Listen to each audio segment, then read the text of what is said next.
Okay अच्छा, आज का हमारा टॉपिक है एंगुलर मोमेंटम। अब इससे पहले हम क्योंकि लीनियर क्वांटिटीज़ के बारे में पढ़ते रहे और ये तो हमें पता ही है कि जब भी कोई ऑब्जेक्ट लीनियर मोशन परफॉर्म करता है या किसी लीनियर ट्रैक के ऊपर मूव करता है तो उसके पास लीनियर मोमेंटम मौजूद होता है।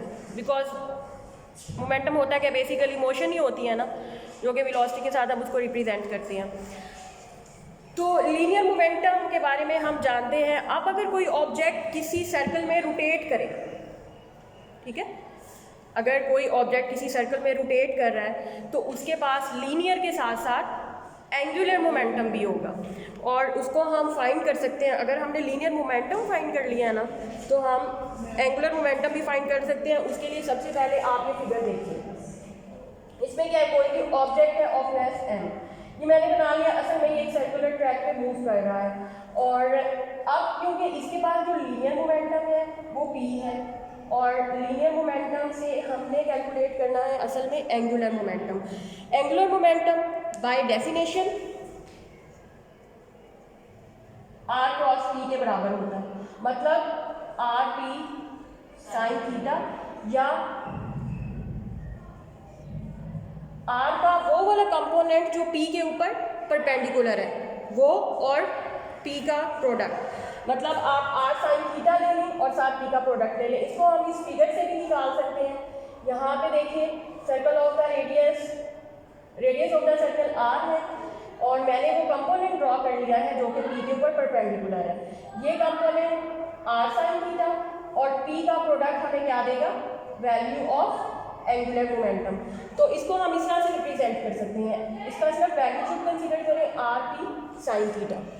अब अगर हम इसको डिफाइन करें तो a particle is said to possess an angular momentum about a reference axis if it so moves that its angular position changes relative to that reference axis।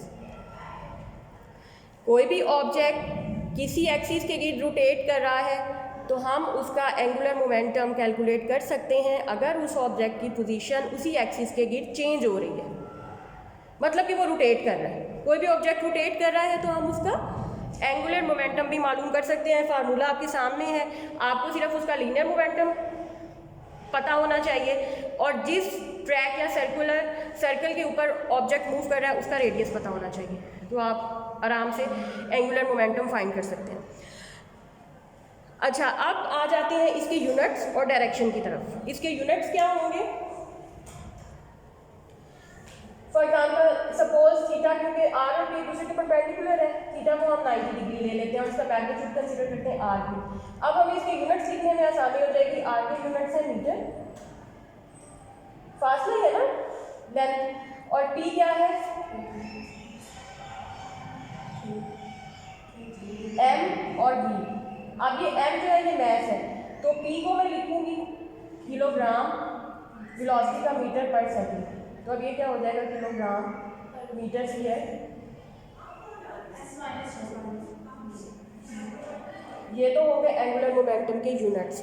अब इसकी as far as its direction is concern we will see the sense of rotation, कि rotation आपकी clockwise है या anti clockwise है, and will use the right hand rule just like we use in the angular velocity, angular acceleration का जैसे जैसे हमने right hand rule को इस्तेमाल करके डायरेक्शन मालूम की थी, बिल्कुल उसी तरह से करेंगे।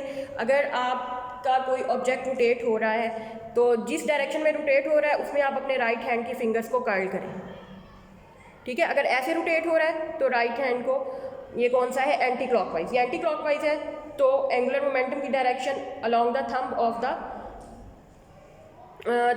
थंब के अलोंग होगी, मतलब अपवर्ड।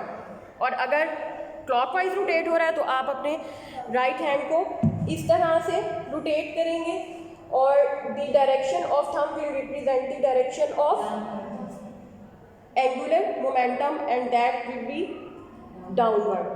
तो इसका मतलब है अब अपवर्ड और डाउनवर्ड दो ही पॉसिबल डायरेक्शंस हैं और ये directions along the axis of rotation है। इसको अगर मैं रफली यहाँ पे प्लॉट करूँ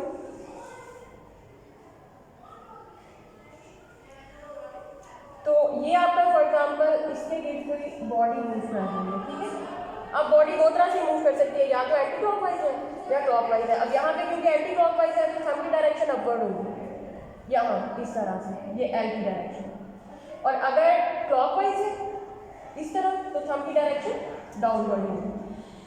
तो ये दो तरह से हम राइट हैंड रूल लगाकर, इनफैक्ट होगी किसके अलॉन्ग, इसी एक्सिस ऑफ रोटेशन के अलॉन्ग ही होगी। और ये एक्सिस ऑफ रोटेशन नोट कर ले आर और पी पे परपेंडिकुलर है। ये एक्सिस ऑफ रोटेशन इस आर पे भी परपेंडिकुलर है, ये एक्सिस ऑफ रोटेशन इस पी पे भी परपेंडिकुलर है।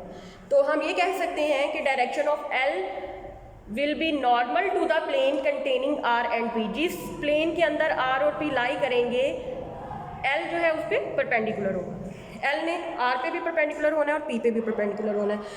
अच्छा, तो फिर हम ये लिख सकते हैं L is equal to R P sine theta. R को मैं लिख सकती हूँ R M B sine theta. अगर इसको एंगुलर रोटेशन की फॉर्म में लिखें R M B is equal to R omega होती है sine theta, M R square omega sine theta. अब थीटा मैंने अभी बार बार बताया कि 90 डिग्री है, तो एम आर स्क्वायर ओमेगा ये 1 होगा। तो इसका ये मतलब हुआ कि अब इसको मैं, ये क्या है, कल ही पढ़ा था आई ओमेगा, कल पढ़ा था ना, मोमेंट ऑफ इनर्शिया क्या होता है, एम आर स्क्वायर। तो अगर आपको कहा जाए कि एंगुलर मोमेंटम को मोमेंट ऑफ इनर्शिया की फॉर्म में लिखें तो ये फार्मूला आपके सामने आ गया कि L is equal to I omega.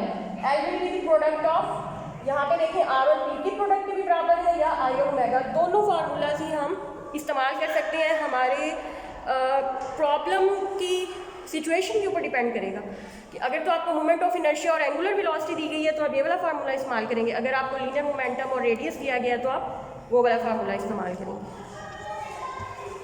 अच्छा, अब इसके साथ ही हमने एक रिजिड बॉडी का एंगुलर मोमेंटम फाइंड करना है, बिल्कुल उसी तरह से जैसे हमने एक रिजिड बॉडी का मोमेंट ऑफ इनर्शिया फाइंड किया था और टॉर्क फाइंड किया था। याद है आपको लास्ट वाले लेक्चर में? कल हमने क्या किया था, रिजिड बॉडी का मोमेंट ऑफ इनर्शिया फाइंड किया था।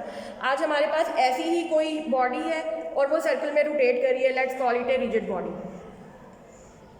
रिजिड बॉडी की खास प्रॉपर्टी ये है कि उसके ऊपर जितने भी पॉइंट्स हैं, अगर हम एक पॉइंट की मोशन को कंसीडर करते हैं तो बाकी सारे पॉइंट्स भी उसी तरह की मोशन ही परफॉर्म कर रहे होंगे with the same angular acceleration, with the same angular velocity. एक पॉइंट की अगर एंगुलर वेलोसिटी ओमेगा है तो सबकी उतनी है, एक पॉइंट की एंगुलर एक्सीलरेशन अल्फा है तो सब पॉइंट्स का उतना ही है। तो अब हम देखेंगे कि उस रिजिड बॉडी का हम एंगुलर मोमेंटम कैसे कैलकुलेट कर सकते हैं। एंगुलर मोमेंटम का फार्मूला हमारे सामने ये देखिए लिखा हुआ आ गया है।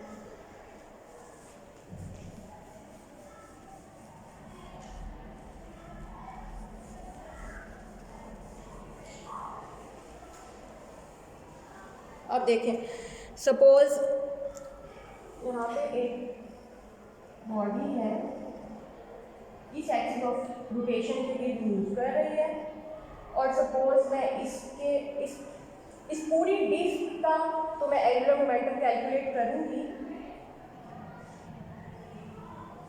लेकिन इससे पहले मैं इसके ऊपर एक पॉइंट कंसीडर करती हूँ और इसका एंगुलर मोमेंटम कैलकुलेट करती हूँ। इस पॉइंट को कंसीडर किया, लेट्स सपोज इसका मैच m1 है, क्लियर, और इसका एक्सिस ऑफ रोटेशन से डिस्टेंस r1 है,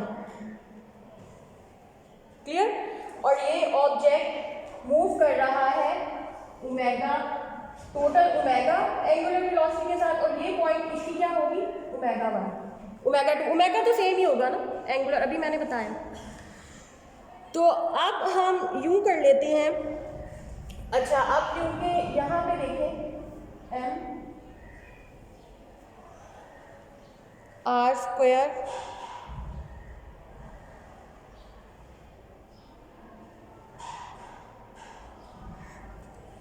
as we know that angular momentum is equal to r p की क्या वैल्यू है, mv। अब एक पॉइंट है तो इसका एंगुलर मोमेंटम सपोज L1 है, किसके बराबर होगा, यही फार्मूला लगाएं, m1 r1 v1, जो एक पॉइंट हमने कंसीडर किया।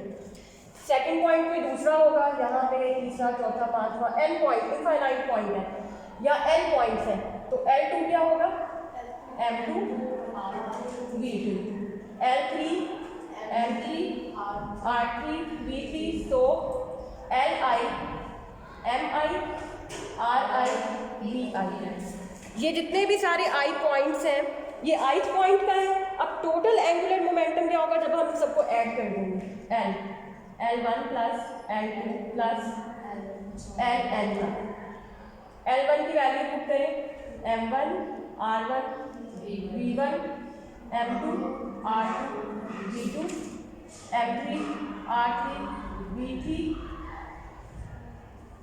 mn rn vn। और अगर मैं अब इनमें से एज वी नो दैट, इसी फार्मूले में मैं पुट करती हूँ v is equal to R omega, तो ये फार्मूला क्या हो जाएगा, R M R omega, M R square omega. तो इसका मतलब है अगर मैं इसको चेंज करूँ, इस फार्मूले को, और इसमें ये तो लीनियर वेलोसिटी की फॉर्म में था ना, अब अगर मैं इसी इक्वेशन को एंगुलर वेलोसिटी की फॉर्म में लिखूँ तो मुझे v की वैल्यूज पुट करना पड़ेगी, ठीक है। वो अब मैं करती हूँ।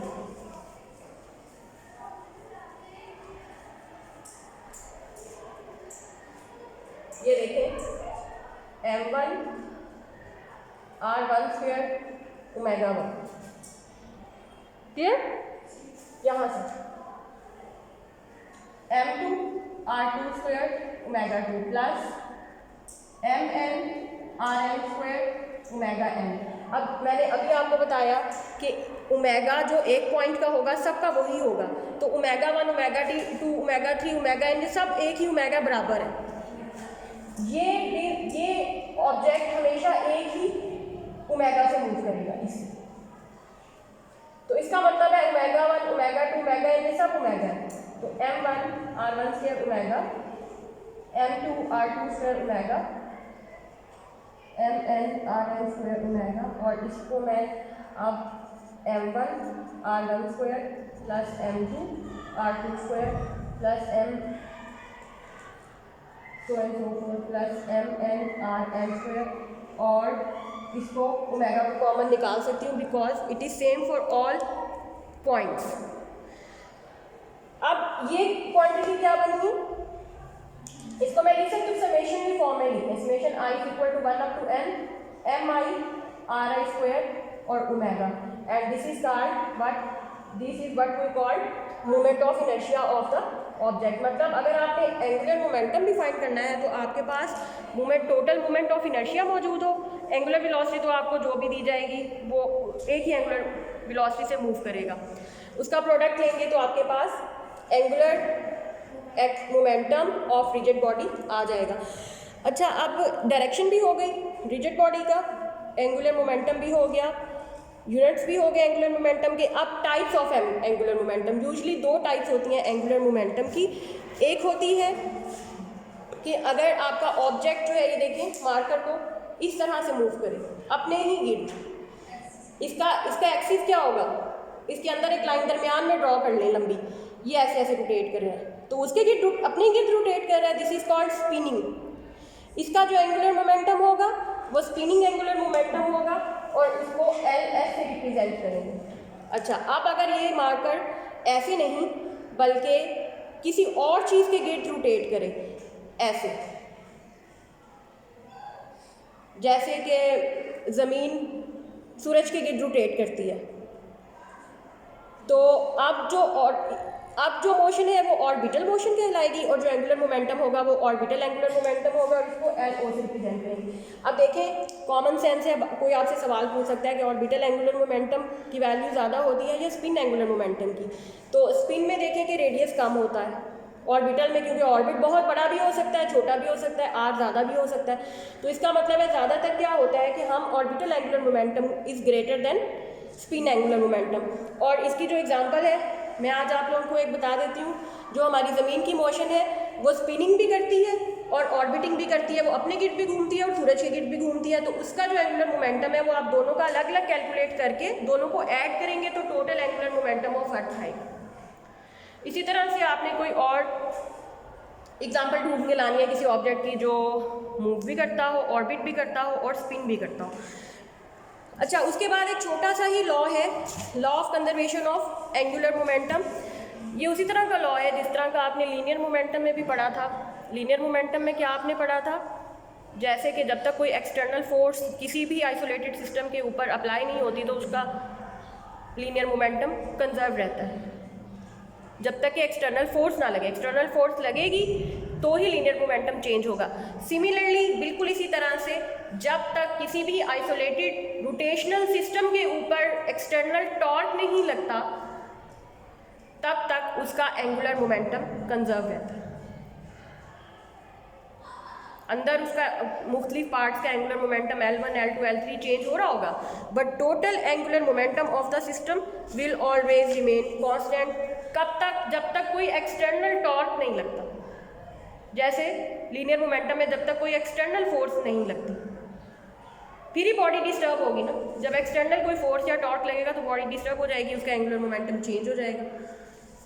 तो अब इसकी एक इक्वेशन देखें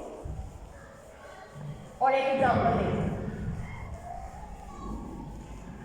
देखें। इक्वेशन देखें कि अगर आपके पास कोई ऑर्बिटिंग सिस्टम है, उसका टोटल एंगुलर मोमेंटम, उसके अंदर मूविंग या ऑर्बिटिंग ऑब्जेक्ट्स L1, L2, उनका अलग अलग से जितना भी एंगुलर मोमेंटम है उन सबको ऐड करेंगे तो टोटल एंगुलर मोमेंटम आ जाएगा, और ये हमेशा कांस्टेंट रहेगा जब तक कि आपके पास, जब तक कि कोई एक्सटर्नल टॉर्क नहीं लगता। इसकी मैं एग्जांपल भी दूंगी अभी लेक्चर के एंड पे, उससे पहले अब देखें कि इसकी ज़रूरत कहाँ पे पेश आती है।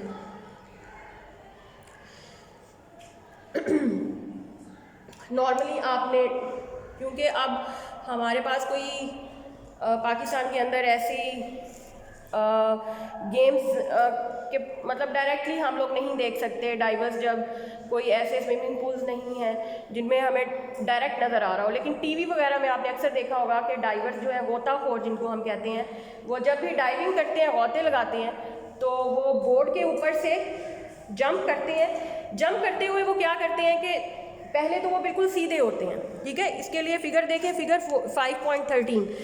जब एक डाइवर गौता लगाने वाला होता है तो वो जंप करता है। जंप करते हुए पहले वो बिल्कुल सीधा होता है और बॉडी के इवन के उसने हाथ भी ऐसे ओपन किए हुए होते हैं। उसके बाद जब वो पानी की तरफ आता है तो वो अपनी पूरी बॉडी को कॉन्ट्रैक्ट कर लेता है, सुकेड़ लेता है, इवन हाथों को भी ऐसे सुकेड़ लेता है, और ऐसे ही फिर वो स्पिन करता हुआ रोल, जिसको हम कहते हैं कलाबाजियाँ खाता हुआ, कलाबाजियाँ खाता हुआ पानी के अंदर जब दोबारा जाने लगता है वो फिर अपने हाथ खोल लेता है। तो अब इस तरह के जो फिनोमिनाज हैं इसमें आपको law of conservation of angular momentum की समझ आ सकती है। देखिए यहाँ पे दो पोजीशन थी, एक L1 और एक L2। एक वो पोजीशन, अब L1 क्या था, I1 ओमेगा 1, L2 क्या था दूसरे पॉइंट के ऊपर I2 ओमेगा 2। पहला पॉइंट वो है जहां पे मोमेंट ऑफ इनर्शिया ज़्यादा था,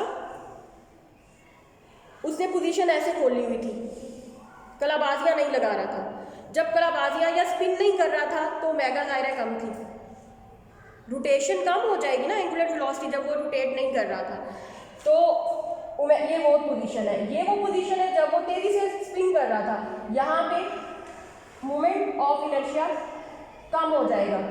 अब देखिए फॉर एग्जांपल एक ऐसी पोजीशन थी जहाँ पे सिर्फ उसने हाथ अपने खोले हुए थे, पूरा बॉडी उसका स्ट्रेच था, तो वहाँ पे मोमेंट ऑफ इनर्शिया ज़्यादा होगा बिकॉज आर ज़्यादा है। क्वेश्चन पूछ सकते हैं ना क्यों ज़्यादा है, बिकॉज आर ज़्यादा है, ठीक है। तो फॉर एग्जांपल वहाँ पे 10 था, और क्योंकि वहाँ पे वो अभी तेज़ी से रोटेट नहीं कर रहा तो एंगुलर वेलोसिटी कम है, लेट्स सपोज वो 2 है। अब दूसरी पोजीशन जहाँ पे वो कॉन्ट्रैक्ट हो गया, उस वक्त उसका मोमेंट ऑफ इनर्शिया कम हो गया बिकॉज आर कम हो गया, distance from axis of rotation वो कम हो गया, ये फॉर एग्जांपल 2 हो गया। बट वो तेज़ी से मूव करने लग गया, तेज़ी से कलाबाजियाँ खाने लग गया, स्पिन उसकी तेज़ हो गई, मतलब कि एंगुलर वेलोसिटी तेज़ हो गई, तो वो 10 हो गई। बट ओवरऑल क्या रहा, दोनों पोजीशन पे L1 L2 दो पोजीशन पे हमने एंगुलर मोमेंटम कैलकुलेट किए, दोनों बराबर रहे। This is called law of conservation of angular momentum, कि आपस में तो इंटरचेंज करके वो क्वांटिटीज कोई कम या ज़्यादा हो सकती है, but overall angular momentum will always remain constant. Similarly एक आखिरी एग्जांपल है इसकी कि अक्सर हम देखें हमारे जहन में, कभी आपके जहन में ये सवाल आता होगा, हमारी ज़मीन जो है वो सूरज के गिर्द घूमती है, रोटेट करती है, ठीक है, ये सूरज के गिर्द ही क्यों घूमती है? सूरज से भी बड़े बड़े स्टार्स हमारे सोलर सिस्टम में, हमारे सोलर सिस्टम में नहीं, हमारी मिल्की वे गैलेक्सी में मौजूद हैं। सूरज से भी बड़े स्टार मौजूद हैं, बट ज़मीन सूरज के गिर्द ही घूमती है। क्यों? ये हट क्यों नहीं जाती? या जितने भी 8 या 9 प्लैनेट्स हैं, ये अपने रास्ते से क्यों नहीं हटते? ये क्यों 9 के 9 प्लैनेट सूरज के गिर्द ही घूमते हैं? उसकी वजह ये है कि अब जो बाकी और बड़े स्टार्स हैं वो दूर हैं, वो उतनी फोर्स इन पे नहीं लगा पाते जितनी सूरज लगा रहा है। सूरज के ये नज़दीक हैं, सूरज इन पे ज़्यादा टॉर्क या फोर्स लगाता है, जिसकी वजह से ये सूरज के गिर्द ही रोटेट करते हैं। हाँ, कभी कोई ऐसा सिस्टम या ऐसा स्टार आ जाएगा जो सूरज से ज़्यादा फोर्स या टॉर्क इन पे लगाएगा, तो ये सूरज के मदार से हट जाएंगे और नए स्टार की तरफ चले जाएंगे। अब जब तक कोई एक्सटर्नल इतना बड़ा स्टार आके इन पे फोर्स या टॉर्क नहीं लगाता, ये अपनी जगह नहीं छोड़ेंगे और इनका टोटल एंगुलर मोमेंटम कांस्टेंट रहेगा। तो यही सेकंड और लास्ट हमारी एग्जांपल थी कि हम ये कहेंगे कि दी एक्सिस ऑफ रोटेशन भी तब तक नहीं बदल सकता। अब क्योंकि हमारी ज़मीन का एक्सिस ऑफ रोटेशन क्या है, जो सूरज के अंदर से गुजरता है, वो तब तक नहीं बदल सकता जब तक कि कोई एक्सटर्नल टॉर्क नहीं लगता। क्लियर? तो जब तक दी एक्सिस ऑफ रोटेशन भी चेंज नहीं हो सकता, का क्या मतलब हुआ कि ज़मीन हमेशा सूरज के गिर्द तब तक घूमती रहेगी जब तक कि कोई एक्सटर्नल टॉर्क सूरज से बड़ा नहीं इस पे लगता, तब तक इसका एंगुलर मोमेंटम कांस्टेंट ही रहेगा, चेंज ही नहीं होगा। एंगुलर मोमेंटम चेंज होने के लिए एक्सिस ऑफ रोटेशन का चेंज होना ज़रूरी है या किसी एक्सटर्नल टॉर्क का लगना ज़रूरी है। जब तक एक्सटर्नल टॉर्क नहीं लगता, एक्सिस ऑफ रोटेशन चेंज नहीं होता, तब तक total angular momentum of an isolated system will always remains constant.